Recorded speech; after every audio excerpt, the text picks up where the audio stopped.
नमस्कार मित्रों, पिछले व्याख्यान में हमने कामायनी के दर्शन के संदर्भ में प्रत्यभिज्ञा दर्शन की सैद्धांतिक चर्चा की थी कि प्रत्यभिज्ञा दर्शन क्या है, उसकी मूलभूत तत्व क्या है, सृष्टि के विषय में उनके क्या विचार हैं और कामायनी के परिचय पर बात की थी, उसके विभिन्न सर्गों पर चर्चा की थी।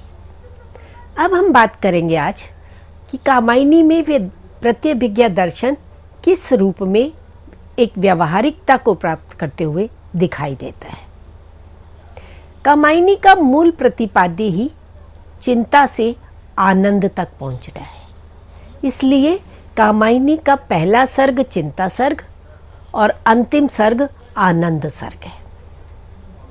पहले सर्ग में मनु एक विषाद की स्थिति में है और फिर परिवर्तित होते होते अंत में पहुंचते हुए वो किस तरह से एक समरसता को प्राप्त कर लेता है, आनंद को प्राप्त कर लेता है। तो ये प्रत्येक मानव की यात्रा है, केवल मनु की यात्रा नहीं, हर मानव की ये यात्रा है। वे अपनी चिंता से मुक्त होकर कैसे आनंद की स्थिति तक पहुंचे, समरसता की स्थिति तक पहुंचे, ये कामायनी का दर्शन है। और ये स्थिति संभव भी है, असंभव कुछ नहीं है। और फिर प्रसाद कहते हैं कि जीवन में विषमता के कारण समरसता का अभाव रहता है, क्योंकि प्रश्न ही यही उठता है कि ये समरसता क्यों नहीं मिलती, क्यों नहीं दिखाई देती। तो उसका कारण क्या है? जीवन में विषमता का होना। और जीवन में विषमता होनी आवश्यक भी है। जब तक जीवन में वैषम्य नहीं होगा तब तक हम समरसता का महत्व ही नहीं जान सकते। जीवन में जब तक दुख नहीं आता हम सुख के महत्व को नहीं जान सकते। कोई व्यक्ति निरंतर सुखों में जीता रहे तो उसे पता ही नहीं दुख क्या होता है, तो वो सुख के महत्व को भी नहीं समझता। प्यासा व्यक्ति ही पानी के महत्व को समझ सकता है। तो इसलिए जीवन में गतिशीलता लाने के लिए, जीवन में सक्रियता लाने के लिए, समरसता लाने के लिए विषमता का होना आवश्यक है। और ये विषमता, ये जो जीवन में दुख आते हैं, कष्ट आते हैं, निराशा की, अवसाद की स्थिति आती है, जिससे मनुष्य चिंतित हो जाता है, परेशान हो जाता है और वे इस संसार को ही और अपने को भी कोसने लगता है। वे ऐसी विषाद मग्न हो जाता है कि वो जीने को भी अभिशाप मानने लगता है। तो मनु की ये स्थिति हुई। जब श्रद्धा उसको मिलती है तो वो इसी निराशा की, अवसाद की स्थिति में है और वे अपने जीवन को ही अभिशाप मान रहा है। तब श्रद्धा उसे बताती है कि जिसे तुम समझे हो अभिशाप, जगत की ज्वालाओं का मूल, ईश का यह रहस्य वरदान, कभी मत जाओ इसको भूल। कि ये तो वैषम्य ईश्वर का एक वरदान है कि अगर दुख भी मिल रहे हैं, जीवन में कष्ट भी आ रहे हैं, तो वो भी तुम्हें सक्रियता, पुरुषार्थ के लिए, तुम्हारे अंदर जिजीविषा पैदा करने के लिए आ रहे हैं। इसलिए इसको अभिशाप मत समझो, ये तो ईश का वरदान है। इस बात को कभी मत भूलो। अब वैषम्य से ही जीवन में क्रियाशीलता आती है, सक्रियता आती है। तो इसी बात को प्रसाद कहते हैं, विषमता की पीड़ा से व्यस्त हो रहा स्पंदित विश्व महान, यही दुख सुख विकास का सत्य, यही भूमा का मधुमय दान।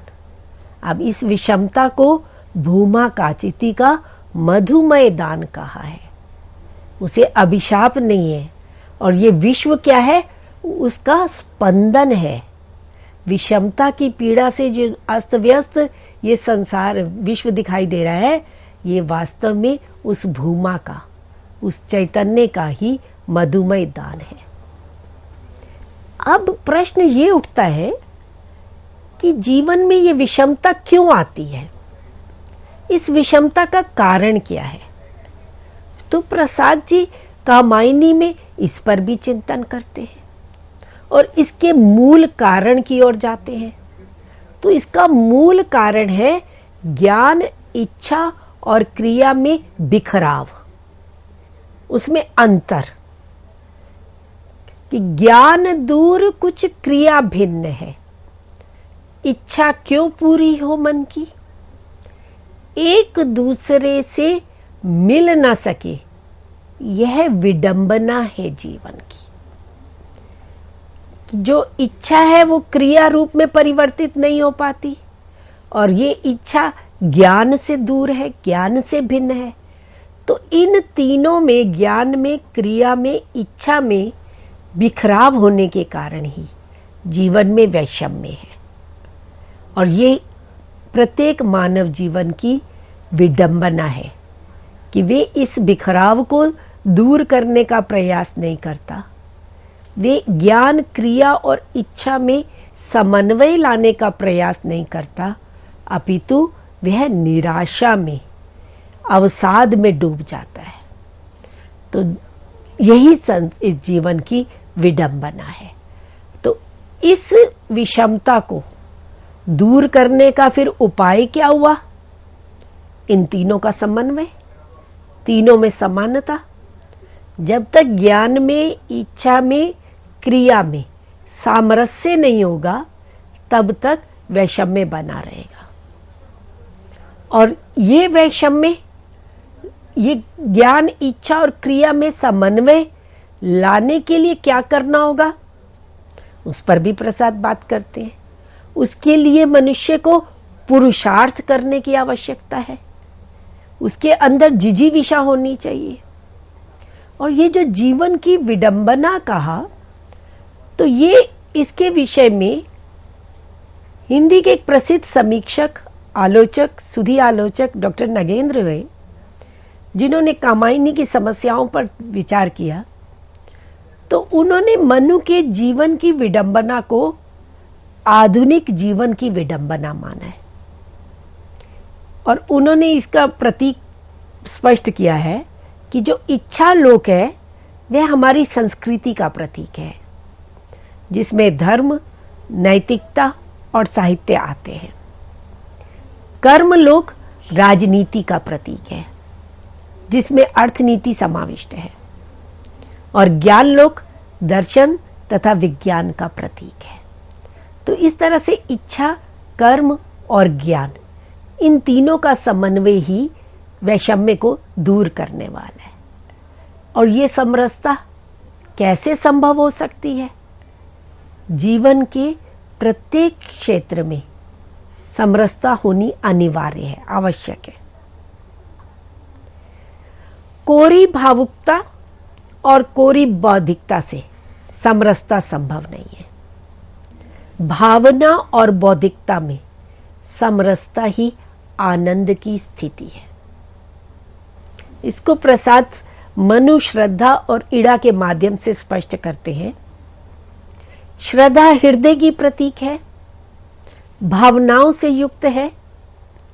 मनु पहले उसकी ओर आकर्षित होते हैं।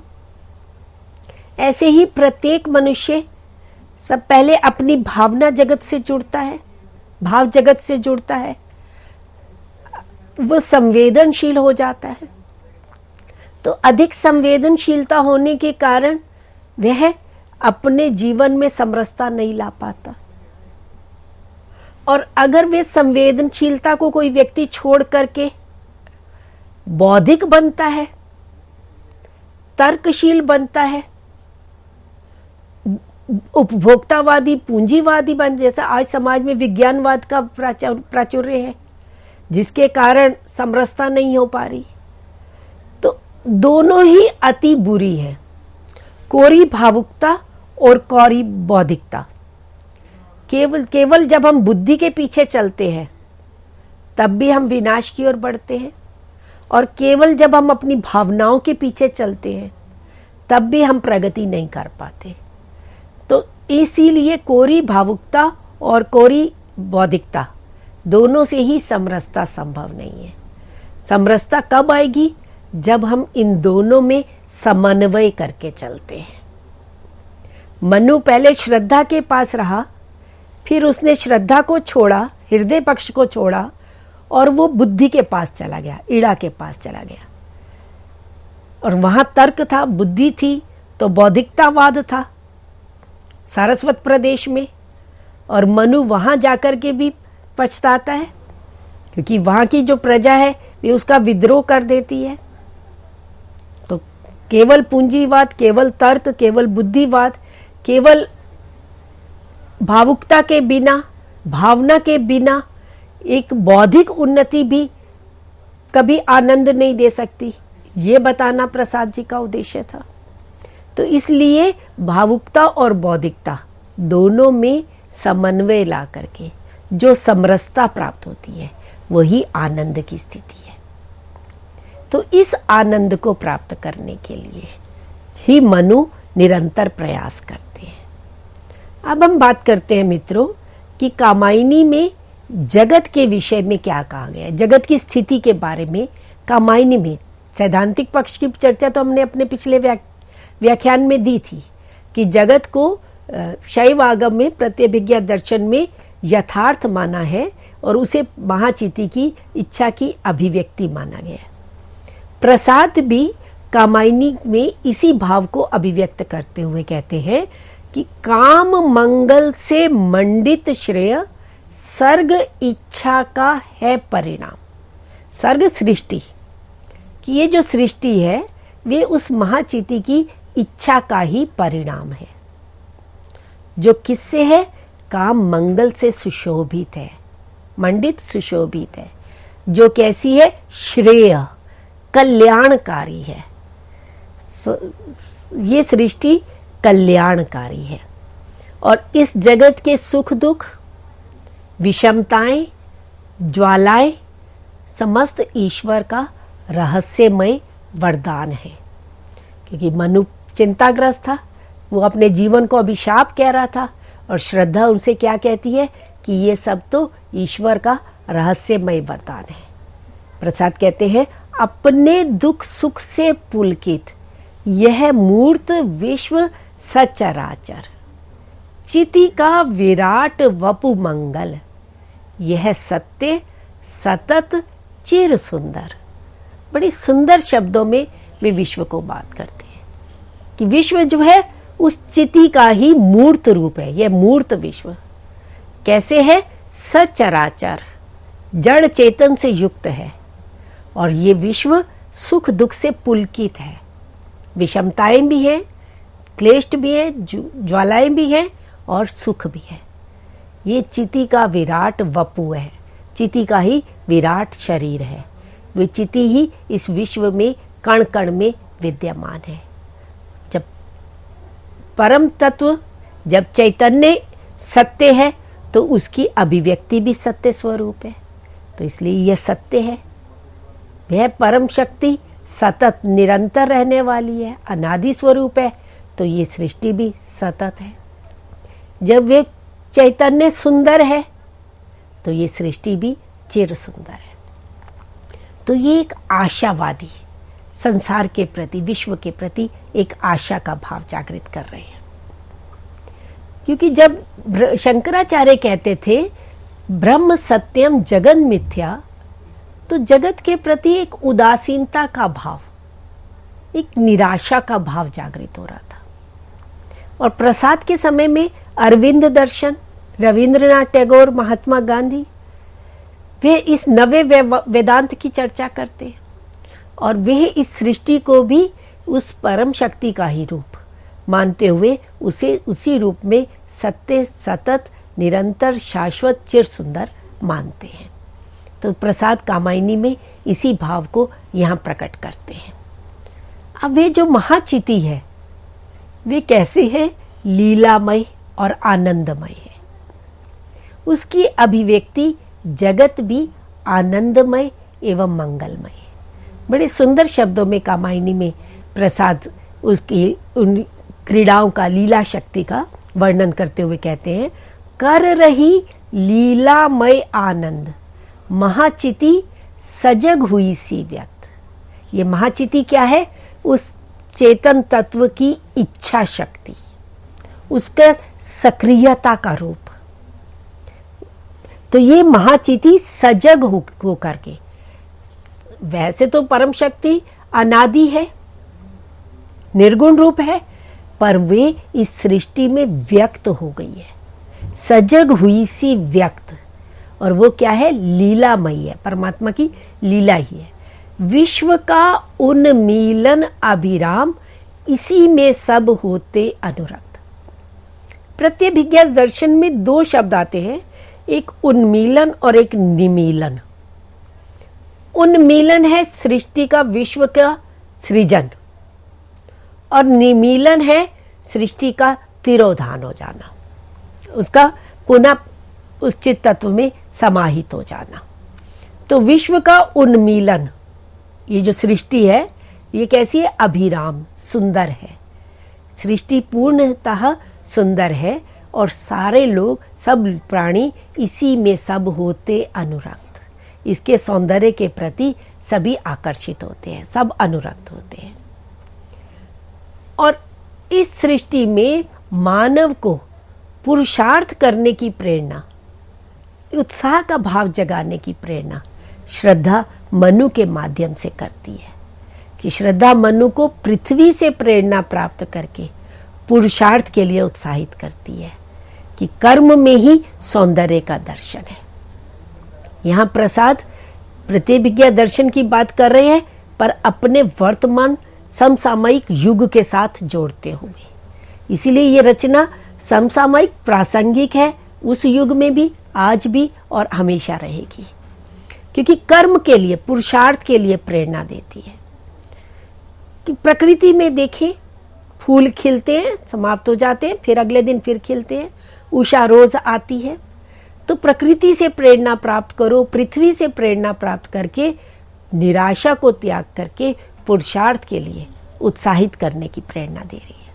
कि कर्म ही सौंदर्य है, उसी में दर्शन है।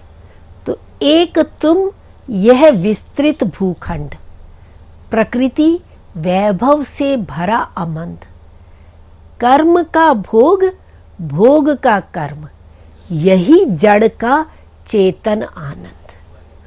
कि ये जो पुरुषार्थ है यही चैतन का आनंद है, जड़ का चेतन आनंद है। और प्रकृति पूरा विस्तृत भूखंड इसका उदाहरण है, दृष्टांत है, उससे भरा हुआ है। और ये क्या तुम सुनते नहीं, विधाता का मंगल वरदान, शक्तिशाली हो, विजयी बनो, विश्व में गूंज रहा जयगान। कि कर्मशील बनो, उत्साही बनो, जीवन में गतिशीलता लाओ, विजय को प्राप्त करो, और यह जयगान पूरे विश्व में गूंज रहा है। तो ये समाज को एक प्रेरणा देने का कार्य प्रसाद करते हैं। अब हम बात करते हैं आनंदवाद की, कि कामायनी में जो आनंदवाद है वो किस रूप में दिखाई देता है। आनंदवाद की चर्चा अभिनव गुप्त ने की थी। उन्होंने आनंद को ही रस रूप में माना। अभिनव गुप्त और प्रसाद दोनों में एक सहस्राब्दी का अंतर है, 1000 वर्षों का लगभग अंतर है। पर अभिनव गुप्त की विचारधारा से, उनकी मान्यता से प्रसाद प्रभावित होते और उनके समान ही प्रसाद की भी आस्था शैव आगम के आनंद रस से होती है। तो इस तरह से जो आनंद रस से प्रभावित रस सिद्धांत, जिसकी चर्चा आनंदवादी आचार्य अभिनव गुप्त करते हैं, उसको प्रसाद इस कामायनी में व्यावहारिक रूप प्रदान करते हैं। कि जीवन का वास्तविक उद्देश्य क्या है? आनंद की प्राप्ति। प्रत्येक प्राणी आनंद की प्राप्ति करना चाहता है, यही जीवन का वास्तविक उद्देश्य। अब प्रश्न उठता है कि ये जो आनंद, देखिए आनंद और सुख दोनों में अंतर है। सुख और आनंद पर्याय नहीं है, सुख लौकिक है और सुख से अतीत, सुख दुखातीत जो अवस्था है, उससे जो परे की अवस्था है, जो अलौकिक अवस्था है, वे आनंद की स्थिति है। जो चिरंतन है, जो समरस है। अब ये अवस्था की प्राप्ति कैसे संभव हो, ये प्रश्न उठता है। और इस प्रश्न पर, ये प्रश्न भी चिरंतन प्रश्न है। हर जीव, हर प्राणी इसी आनंद की तलाश में है और प्रसाद इसका उत्तर कामायनी में देते हैं। वे कहते हैं कि इसकी कैसे, इस आनंद की नित्य अवस्था कैसे प्राप्त होगी? विषमता की समाप्ति से। समाज में जो ये वैषम्य भेदभाव है, ऊंच नीचगत, जातिगत, अपने पराये का, राग द्वेष अहंकार आदि से युक्त होकर के ये जो इतने भेदभाव है, जिनके कारण समाज में वैषम्य की स्थिति बनी हुई है, तो इस विषमता की समाप्ति करने से आनंद की नित्य अवस्था प्राप्त हो सकती है। और दूसरा, आंतरिक समन्वय से, अपने भीतर के अंतर मन में इच्छा, ज्ञान और क्रिया में समन्वय लाने पर ये आनंद की नित्य अवस्था प्राप्त हो सकती है। कि जीवन का वास्तविक उद्देश्य है क्या? हम यहाँ समाज में, इस विश्व में, इस जीवन में क्या करने के लिए आए हैं? तो इसका उत्तर प्रसाद देते हैं, आनंद की प्राप्ति के लिए, ज्ञान, इच्छा और कर्म में समन्वय लाने के लिए। और ये अवस्था कैसे संभव है? जैसे अभी कहा, विषमता की समाप्ति से और आंतरिक समन्वय से। और फिर मनु का दृष्टांत देते हुए, मनु के प्रतीक के साथ वे इस बात को स्पष्ट करते हैं कि अपने आंतरिक मनोविकारों से संघर्ष करता हुआ मनु श्रद्धा की सहायता से आनंद लोक तक पहुंचता है। अब ये आनंद लोक तक पहुंचने की जो यात्रा है, ये यात्रा हृदय और बुद्धि को साथ लेकर चलने की यात्रा है। जब मनु श्रद्धा को छोड़ देता है तो वे और अधिक विषमता से ग्रस्त हो जाता है, पर जब उसे श्रद्धा की सहायता प्राप्त होती है तब वे आनंद लोक में पहुंचता है। और इसके लिए डॉक्टर नगेंद्र ने बड़ा सुंदर कहा कि कामायनी में जिस रूप की प्रतिष्ठा है, वे स्पष्टता आत्मस्थ है, वे अंतर्मुख आनंद या आत्मानंद है, बाह्य गोचर विश्व रूप में प्रसारित आनंद नहीं है। तो ये आनंद वो बाहरी, जिसकी मैंने अभी बात की कि लौकिक सुख की बात नहीं है, ये वे अंतर्मुखी आनंद है, आत्मानंद है। विश्व में माधुर्य का जो प्रसाद संचार दृष्टिगत होता है, वह उसकी ही प्रतिछाया मात्र है। इच्छा, क्रिया और ज्ञान के सामंजस्य से संपन्न मन स्थिति इसकी भूमिका है। दूसरे शब्दों में, यह आनंद सामरस्य का पर्याय है। और इसके लिए आचार्य रामचंद्र शुक्ल जी ने भी कामायनी पर समीक्षा करते हुए उन्होंने भी यही कहा कि कामायनी में प्रसाद जी ने अपने प्रिय आनंदवाद की प्रतिष्ठा की है, कि दार्शनिकता के ऊपरी आभास के साथ कल्पना की मधुमती भूमिका बनाकर की है। कि दार्शनिक पक्ष को प्रसाद साहित्यिक कलात्मक रूप देते हुए अपनी कल्पना के मधुर रंग में भर के प्रस्तुत करते हैं। और ये आनंदवाद वल्लभाचार्य के काम या आनंद के ढंग का ना होकर तांत्रिकों और योगियों की अंतर्भूमि पद्धति पर है। तो ये जो प्रसाद का प्रत्यभिज्ञा दर्शन है, उसे वे तांत्रिकों और योगियों की अंतर्भूमि पर मानते हैं। और ये जो इच्छा, ज्ञान और क्रिया की समरसता है, यही समरसता आनंदवाद का पर्याय है। और ये एक ही स्थिति है। और कामायनी में प्रसाद स्वयं स्पष्ट कहते हैं, स्वप्न स्वाप जागरण भस्म हो, इच्छा क्रिया ज्ञान मिल लय थे, दिव्य अनाहत पर निनाद में श्रद्धायुत मनु बस तन्मय थे। ये जो तीनों का मिलन है, इच्छा क्रिया और ज्ञान का, ये जब लय हो जाते हैं, इनमें मिलकर वो लय हो जाता है, तल्लीन हो जाता है। कब? जब वे श्रद्धा युक्त होता है, श्रद्धा से युक्त हो जाता है, तब दिव्य अनाहत नाद पूरे विश्व में गूंजता हुआ दिखाई देते हैं। और यही आनंद की स्थिति प्रसाद कामायनी के आनंद सर्ग में प्रस्तुत करते हैं। और जीवन में इस आनंद की स्थापना कैसे की जाए, इसको व्यवहारिक जगत में जोड़ते हुए प्रसाद कहते हैं कि व्यष्टि सुख की अपेक्षा समष्टि के सुख की कामना करके जीवन में आनंद की स्थापना की जा सकती है।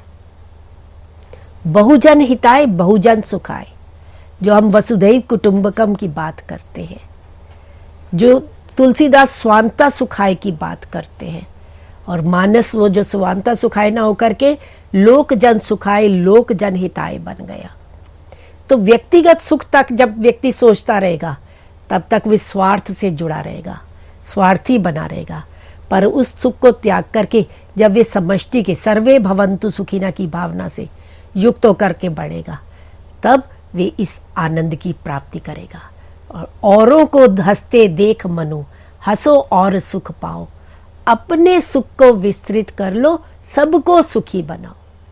कि पूरे संसार के सुख की कामना करना, ये जीवन में आनंद की स्थापना है।